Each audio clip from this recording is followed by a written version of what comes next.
Hello, my friend. It's been a while that I have done a video, and that is because I have been through an emergency operation this week. And I have learned so much in that process. It's quite amazing. I'm still pretty fragile. My body still needs a lot more time to heal, but it's going very well. And I'm feeling much stronger than I did for a while. And I know it's all going in the right direction. I'm doing things as I'm supposed to be doing them. But of course, what interests me more than the healing of my body, which in itself is very interesting, is what I've done with it in myself and in my mind, and how it has affected me and those around me. And that has been a really interesting thing to observe, because I learned that I had been very stoical in my putting up with symptoms for about a year. And even though I was on a waiting list to have 2 large ovarian cysts and my ovaries and tubes removed, a bilateral salpingo oophorectomy, there was a year's waiting list, and so I had to cope somehow, and I did. Coping I did. I've been traveling with these symptoms. I have been giving many lectures. I've carried on my normal tasks and daily duties. And now and then I became extremely unwell, in terrible pain. And now I know that what was happening is that my ovaries were twisting, and that it was quite dangerous, really. And eventually I was hospitalized as a medical emergency and operated on successfully. And I seen the pictures, and it's quite shocking to see how the ovaries were twisted and how the large cysts, 10 centimeters, that's a very big thing, had twisted around and had created this agony for me. So I couldn't tolerate that agony. That would have quite killed me. And as everything was getting purple and blue in there, it was obvious that it was, and black as well, some kind of necrosis was setting in, and it had to be removed. So it is a huge relief to have that taken out of me. And it is an amazing sense of feeling lighter and not having to fear that cramping and that illness, that disability that I was living with. So yeah, it's been interesting to figure out how long I tolerated and how patient I was with it, and how I was even tolerating it on Saturday when the crisis happened and the pain became such that I couldn't stop throwing up, even though there was no food in me at all. And I was basically in paroxysms of cramping and throwing up, and my whole abdomen was twisted. And then the ambulance took me into the emergency department, where I was given codeine and antiemetics, and within 10 minutes I felt better. And of course they knew that I wasn't the end of it, and so they kept me on for several days throughout the weekend, and eventually on the Monday did this emergency operation, putting me into their list, which I'm very grateful for, skipping the 6 months of wait that I still had ahead of me before the operation was going to be planned. And so my heart just goes out to other women who are on that list and who are in that pain and who are waiting. It really isn't good enough. When you have such symptoms, such problems, there should be that help available. But you know, I did get an enormous amount of support in this process. The number of human beings that did things for me, like taking me in an ambulance, checking my data the whole time, keeping track of everything, finding a room for me, feeding me, sorting out, putting me within a list of surgery that was already over full, going out of their way for me.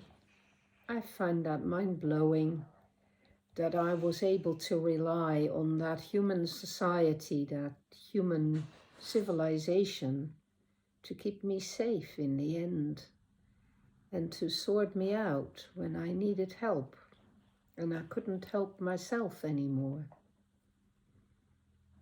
And all the family members who rallied round and showed their interest and their support, and all the friends and all the colleagues and all the students and all the people I know in many different circles, including in my inner circle on YouTube.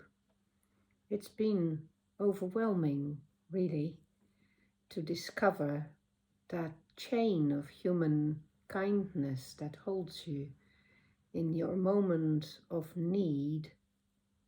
Extraordinary, really. I'm very grateful for that discovery. And also learning to allow that instead of feeling embarrassed by it or as if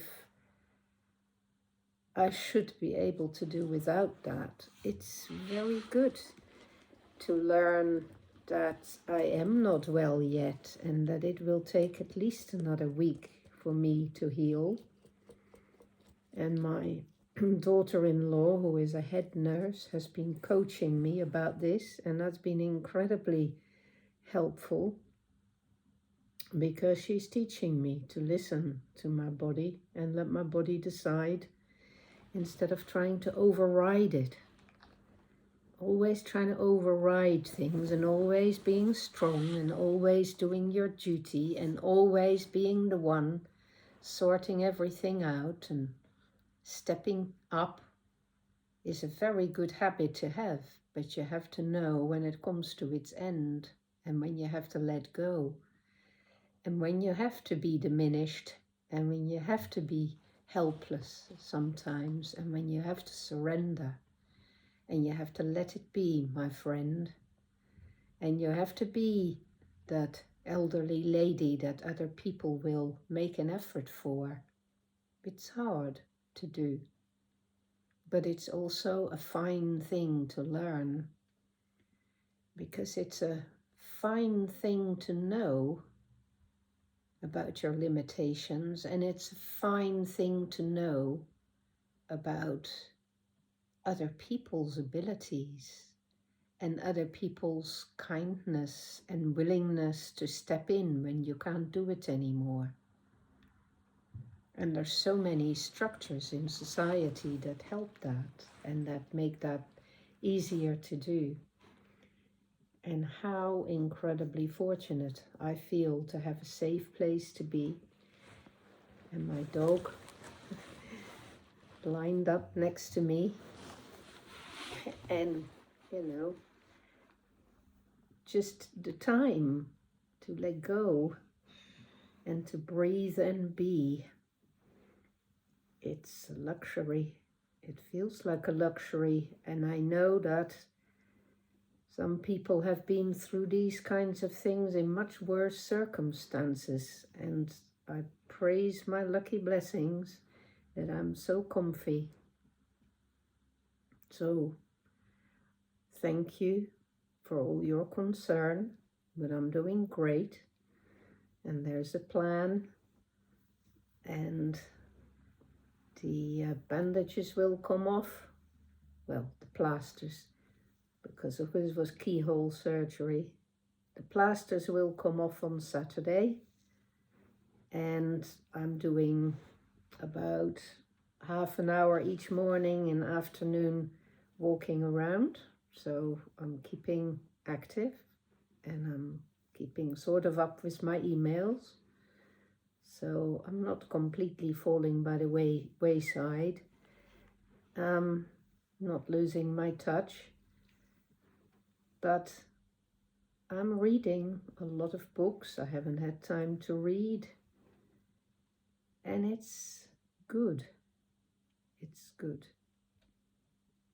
It's an excellent way to start again, which is right in line with that book that is nearly coming out now, which is called Beginning to Live.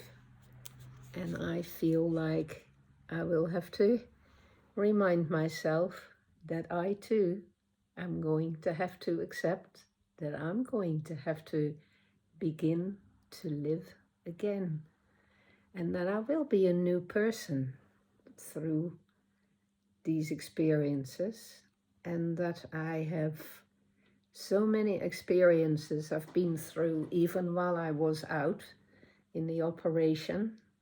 I found myself in an interesting black world for a little while, and I was told that I was on the Council of Humanity and had work to do. So that is an interesting thing. I'm still meditating about what it means.